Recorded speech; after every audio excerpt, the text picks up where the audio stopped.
দুদিন আগে আমাদের প্রায় অগোচরে একটা বড় ঘটনা ঘটে গেছে। খুব বড় ঘটনা ঘটে গেছে। আমাদের এশিয়া থেকে দুটো নতুন দেশ বিশ্বকাপ খেলার সুযোগ পাইছে।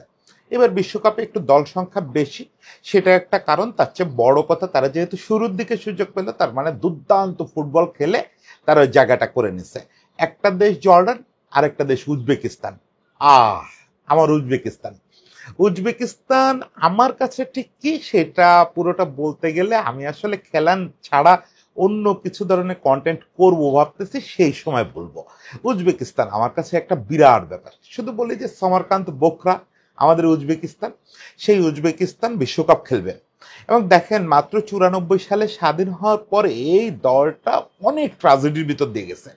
তারা কিন্তু এখন সেন্ট্রাল এশিয়ার বেশ ভালো শক্তিশালী ফুটবল দল। তাদেরকে বলা হয় চোকার অফ এশিয়া। এই চোখের দায়িত্ব তাদের না। তারা আসলে প্রচন্ড অন্যায়, প্রচন্ড ট্রাজেডির শিকার হয়ে মাঝে 3টা ফুটবল বিশ্বকাপ খেলতে পারে নাই। তারপরে শেষ পর্যন্ত সেই কান্নাটা শেষ হয়েছে। দারুণ নাটকীয়তার সঙ্গে, প্রবল প্রতাপের সঙ্গে সেই কান্নাটা শেষ করছে উজবেকিস্তান। তারা 2026 বিশ্বকাপ খেলতেছে।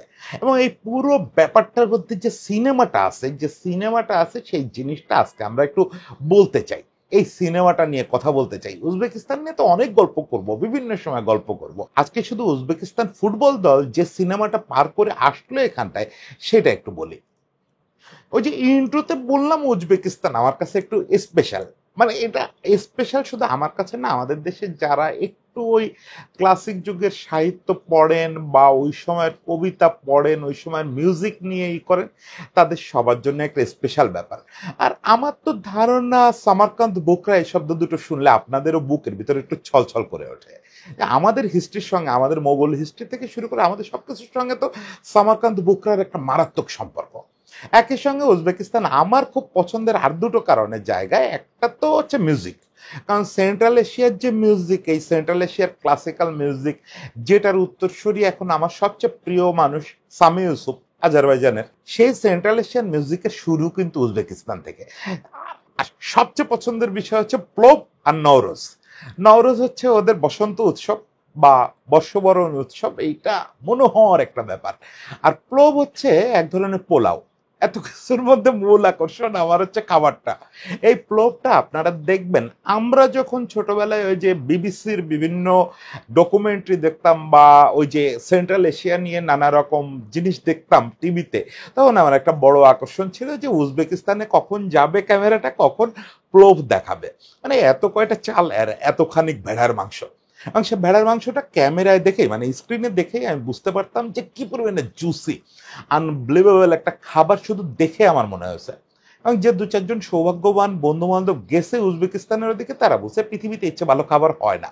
ফলে নওরোজ উপলক্ষে একবার উজবেকিস্তান গিয়ে ওই প্লোভ খাওয়া, মানে আমাদের ভাষায় যেটা পোলাও, এটা তো একটা বিরাট স্বপ্নের ব্যাপার। যাই হোক, আজকে উজবেকিস্তানের গল্প না, সোর্সটা যদি করেন একবার উজবেকিস্তান তাজিকিস্তান ঘোরার আমার খুব ইচ্ছা আছে। পামির মালভূমির ওই অংশটা ঘোরার খুব ইচ্ছা আছে, তখন এসে করব। আজকে যেটা বলি, উজবেকিস্তানের কিন্তু একটা ফুটবল শক্তি হিসাবে যে উত্থান, সেটা কিন্তু 90s থেকেই শুরু হয়েছে। আপনারা জানেন সেন্ট্রাল এশিয়ার এই অংশটা একসময় সোভিয়েত ইউনিয়নের আন্ডারে ছিল, পরে ওরা স্বাধীন হলো। স্বাধীন হওয়ার ইমিডিয়েট পরপর থেকে ওরা প্রবল প্রতাপ দেখানো শুরু করলো এই এলাকার ফুটবলে। মানে ওরা স্বাধীন হওয়ার পর থেকে যতগুলো এশিয়া কাপ অনুষ্ঠিত হয়েছে সবগুলোতে কিন্তু ওরা কোয়ালিফাই করছে। এটা খুব বিরল একটা ব্যাপার, সবগুলো এশিয়া কাপে কোয়ালিফাই করা। এবং ধরেই নেওয়া হচ্ছিল যে সাবেক সোভিয়েত যে কয়টা দেশ বিশ্বকাপে খেলবে, তার মধ্যে উজবেকিস্তান একটা। এটা মোটামুটি, যদিও উজবেকিস্তানে কোনো খেলোয়াড় টপ 5 লিগে, ইউরোপিয়ান টপ 5 লিগে খুব দাপট দেখাইতে পারছে তা না, তারপরও ওদের ফুটবল কালচারটা এত সমৃদ্ধ, ওদের ফুটবলটা ওরা এত প্যাশন, আপনি বলতে পারেন যে ওইটা আমাদের এলাকার একটা আর্জেন্টিনা বা ব্রাজিল পাগলামির দিক থেকে। কিন্তু তারা ওই আলটিমেট বর্ডারটা ক্রস করতে পারতেছিল না, বিশ্বকাপে আসতে পারতেছিল না। এবং সেটার পেছনে ভয়াবহ একটা ক্রাইম এবং একটা ট্র্যাজেডি জড়িত ছিল। সেটা হচ্ছে 2006 বিশ্বকাপের বাছাই পর্বে এই উজবেকিস্তান যে একটা অন্যায়ের শিকার হলো রেফারি এবং ফিফার দ্বারা, এর তুলনা এই পৃথিবীতে আর নাই। পরের কয়েকটা বিশ্বকাপ বাছাই পর্বে চেয়ে এবারের বিশ্বকাপ বাছাই পর্বে ওদের পারফরমেন্স বরং একটু খারাপ ছিল। তারপরেও এবার তারা খুব কাছাকাছি চলে গেছিল। ইকুয়েশনটা খুব সহজ ছিল। বাহরাইনের সঙ্গে প্লে অফ তখন তো খুব জটিল ছিল এই প্লে অফ প্রক্রিয়া, টিমও কম যেত, খুব অন্যায় একটা প্রক্রিয়া ছিল আমাদের এশিয়ার জন্য। সেটা পরে একটু ফেয়ার হয়েছে। প্রথমে তাদের প্লে অফ খেলতে হচ্ছিল বাহরাইনের সঙ্গে। বাহরাইনকে যদি হারাতে পারে তখন প্লে অফ খেলতে হবে টিএনটির সঙ্গে, মানে ওই যে ক্যারিবিয়ান এলাকায় ত্রিনিদাদ এবং টোবাগো একটা টিম আছে না, একটা দেশ, ওদের সঙ্গে। এই হচ্ছে সহজ সমীকরণ। এখন বাহরাইনের সঙ্গে প্লে অফ আবার তখন ছিল 2 রাউন্ডে, এক আজগুবি ব্যাপার। Home and away play of ছিল। প্রথম লেগে তারাও 1-0 আগায় গেল। এরকম সময় ঘটলো বিকট একটা ঘটনা, তারা পেনাল্টি পেল, পেনাল্টিতে গোলও হলো। মানে আপনার আমার হিসাব কি বলে এই দৃশ্য যদি আপনি দেখেন, পুরো উজবেকরা কি দেখতেছে, পুরো পৃথিবী কি দেখতেছে, যে উজবেকিস্তান ফার্স্ট লেগে 2-0 আগায় গেছে। এখন সেকেন্ড লেগে কোনো ক্রমে ড্র করলে বা 1-0 হারলেও উজবেকিস্তান সেকেন্ড প্লে অফে চলে যাবে, মানে টি-20 এগেনস্টে খেলবে। এরকম অবস্থায় রেফারি কল করলেন যে না, সেকেন্ড যে পেনাল্টি এটা বৈধ হয় নাই। মানে উজবেকিস্তানের দিক থেকে প্রবলেম কি, কয়েকজন খেলোয়াড় নাকি পেনাল্টি এরিয়ায় ঢুকে গেছিল। ওকে, এটা বৈধ পেনাল্টি না। এরকম ক্ষেত্রে রেফারি কি করেন, আপনারা কি দেখে আসছেন সারা পৃথিবীতে? পেনাল্টি নেওয়ার সময় খেলোয়াড়রা তো পেনাল্টি এরিয়ায় ঢুকে যাওয়ার ঘটনা খুব র্যান্ডম ঘটে। আবার রেফারি বলেন আবার পেনাল্টি নাও, যতক্ষণ বৈধ না হয়। আমি এর মাঝে কোথায় একটা ক্লিপিংস দেখতেছিলাম, এই বলতে বলতে মনে পড়লো 8 বার না 10 বার রেফারি ওই পেনাল্টি রিটেক করাইছে। হ্যাঁ, এটা হতে পারে, যতবার বৈধ না হবে ততবার পেনাল্টি হইতে থাকবে। কিন্তু প্রথম ব্লান্ডার, মহা ব্লান্ডারটা করলো হচ্ছে রেফারি। সে পেনাল্টি আর রিটেক না করায় সে বাহরাইনরে ফ্রি কিক দিয়ে দিল, ওখান থেকে উল্টো দিকে ফ্রি কিক দিয়ে দিল। মানে আপনি বোঝেন অবস্থাটা। ওই জিনিসটাই আসলে উজবেকদের পাগল করে দেওয়ার জন্য যথেষ্ট ছিল, যে আমরা 2-0 লিড নিলাম, সেটা 1-0 নামে আসলো। ওকে, তারপরেও ব্যাপারটা মেনে নিল, খেলা শেষ হলো, খেলার রেজাল্ট 1-0। এটা মেনে নিছিল কিন্তু উজবেকরা। এখন 1-0 নিয়ে তারা বাহরাইনে খেলতে যাচ্ছে, মানে তাদেরকে আসলে জাস্ট ড্রটা ধরে রাখলেই হবে, জিতে আসতে হবে না। ওখানে ড্র করে আসলেই তারা টি-20 সঙ্গে পরের ম্যাচ খেলবে। তার আগেই ফিফা একটা অভূতুড়ে রুলিং দিল। এটা সম্ভবত ফিফার ইতিহাসের সবচেয়ে কালো রুলিং, সবচেয়ে ব্ল্যাক রুল। ফিফা বলল রেফারি যেহেতু ভুল করছে ওই ম্যাচটাই বাতিল, এই ম্যাচটাই রিম্যাচ হইতে হবে। মানে আমার বাবার জন্মে এরকম কোনো কথা শুনি নাই। ভুল করছে রেফারি, খেলোয়াড়রা ম্যাচ জিতে দিছে, যেখানে ম্যাচ জিতছে তারা 2-0, সেটা অ্যাওয়ার্ডেড হয়েছে 1-0, তাও ঠিক আছে।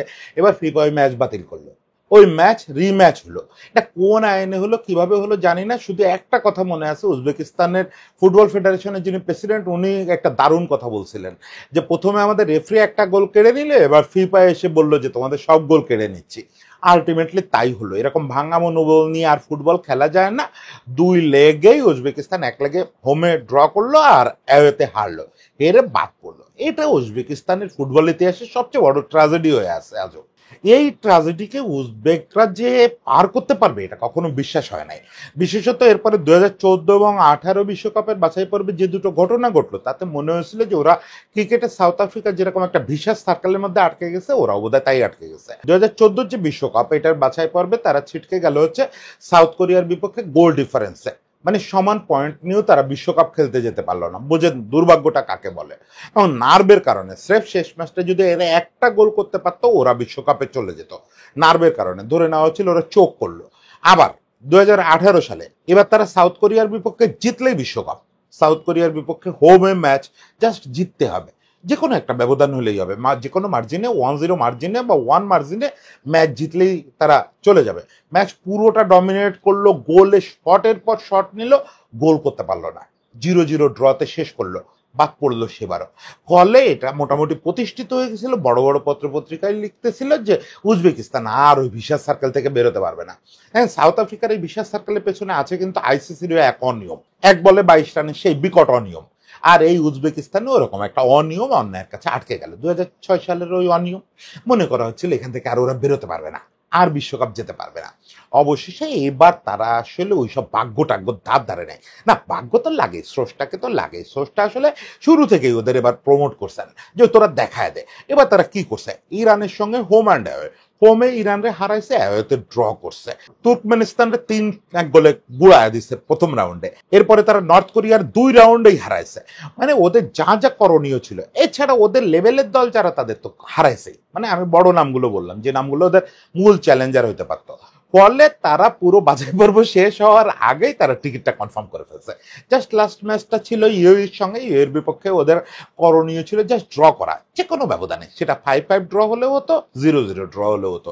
শেষ পর্যন্ত 0-0 ড্র হয়েছে এবং Uzbekistan for first time world কাপে চলে গেছে।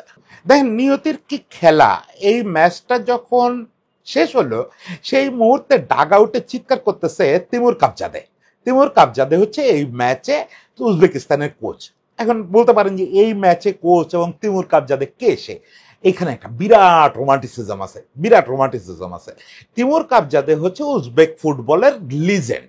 শুধু লিজেন্ড বলা যায় না, সেই 90s তাদের স্বাধীনতা পাওয়ার পর থেকে উজবেক ফুটবলের প্রতীক তিমুর কাবজাদে। সে 100-র উপরে ম্যাচ খেলছে ইয়ের হয়ে, উজবেকিস্তানের হয়ে। সে 4টা এশিয়া কাপ খেলছে।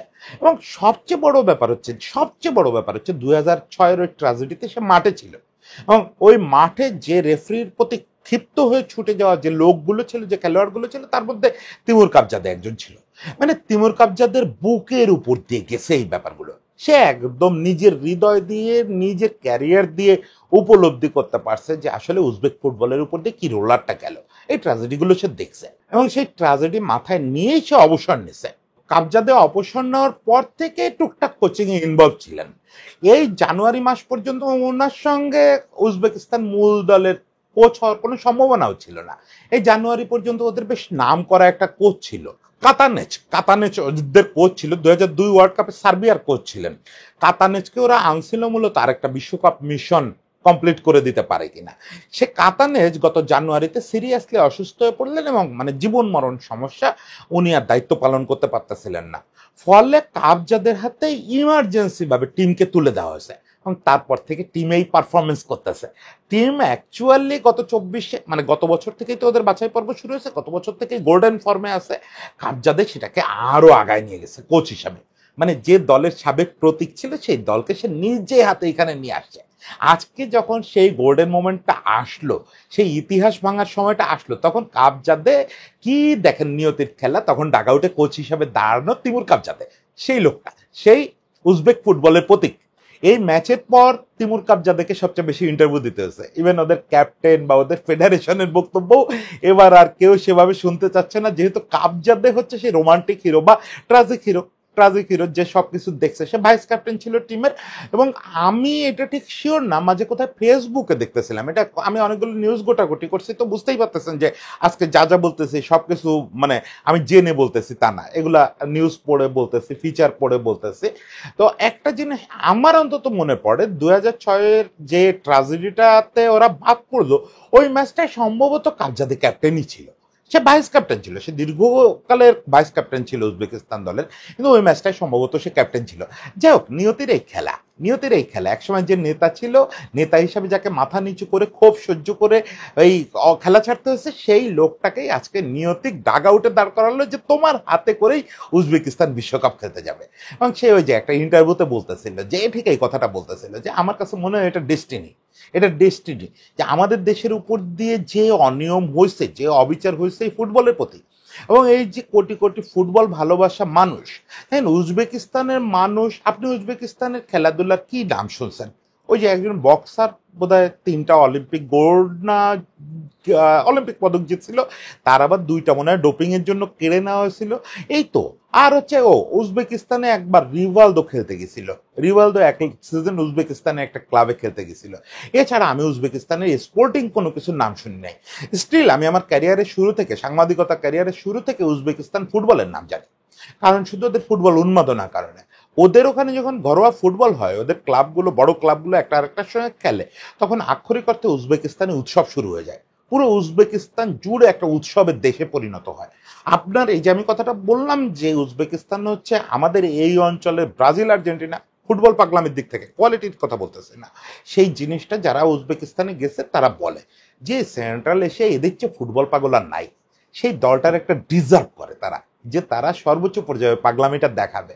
আমি তো নিশ্চিত আগামী বছর ইউএসএ তে, মেক্সিকোতে উজবেকদের পাগলামি দেখে এবং ওদের এই যে বাহারি পোশাক, এইটাতে একটা বড় আকর্ষণ হয়ে দাঁড়াবে এইখানে যাওয়া। দেখেন আজকে উজবেকিস্তান কাদের নিয়ে বিশ্বকাপ খেললো, আমি ওদের স্কোয়াডটা দেখতেছিলাম।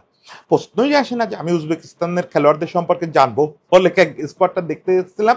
শুধু এর মধ্যে আব্দুল কাদের খুশানভ হচ্ছে একজন খেলোয়াড় যে সিটিতে এবছরই যোগ দিছে, 6টা ম্যাচ খেলছে। দুর্ভাগ্যক্রমে আমি এই উজবেকিস্তানের এই স্টোরি করতে বসার আগে তার নাম জানতাম না। এছাড়া ওদের ক্যাপ্টেন স্ট্রাইকার সমুরোধব, সে রোমাতে খেলে। এছাড়া টপ 5 লিগের কোনো খেলোয়াড় ওদের ওখানে নাই, ইউরোপের টপ 5 লিগের কোনো খেলোয়াড় নাই। দুইজন খেলোয়াড় আছে, রাশিয়ান দুইটা দলে খেলে, একটা মস্কোতে খেলে আর একটা বোধহয় রুবিন কাজানে খেলে। এই হচ্ছে সাকুল্যে ওদের সম্পদ। এছাড়া সব কটা ওদের লোকাল লিগের খেলোয়াড়, সব কটা ওদের লোকাল লিগের খেলোয়াড়। বুঝেন তাইলে ওদের ফুটবলটা কোন মানে চলতেছে। মানে আপনি এটা বলতেই বুঝবেন যে একটা 25 সদস্যের স্কোয়াড যেটা দিয়ে তারা বিশ্বকাপ বাছাই পর্ব পার করলো, তার মধ্যে মাত্র 4টা খেলোয়াড় ইউরোপের বড় লিগে খেলে। অ্যাকচুয়ালি 2টা খেলোয়াড় টপ লিগে খেলে, বাকি 2টা তো রাশিয়ায় খেলে। এই দল নিয়ে সেই তিমুর কাবজাদে যখন আসলে বিশ্বকাপে চলে যায়, তখন সেটাকে ডেস্টিনির চেয়ে কম বলা যায় না। আমরা আসলে এবার বিশ্বকাপে দেখেন, মানে বিশ্বকাপ আসলেই তো আমরা নানা রকম উৎসবের জন্য অপেক্ষা করি। এবার বিশ্বকাপটা কেন যেন আমার মনে হচ্ছে উজবেক উৎসবে খুব মেতে থাকবে। ওই যে বললাম যে বাহারি পোশাক, বাহারি খাবার, এগুলো দিয়ে তারা আমেরিকান অঞ্চলটা এবার দখল করে নিবে। এখন দেখা যাক যে উজবেকিস্তান কতদূর যেতে পারে তাদের এই অ্যাসেট নিয়ে। সিটির একটা খেলোয়াড় আছে, সিটি সেন্ট্রাল ডিফেন্ডার, সে 6টা ম্যাচ খেলছেও, তার মানে একেবারে খারাপ না। দেখা যাক কতদূর যাইতে পারে, তাদের পেছনে আমার একটা বড় বাজি থাকবে। একবার আমার মনে আছে আমরা খুব মজা করে আমাদের এখানে ছেলেপেলেরা এই আর্জেন্টিনা ব্রাজিল রেষারেষি দেখে হন্ডুরাস বলে একটা দলের খুব সাপোর্ট করা শুরু করছিল, এবং সেটা নিয়ে আমি কিছু লেখালেখিও করছিলাম, একটা টিভি প্রোগ্রামও করছিলাম তখন ওদের নিয়ে।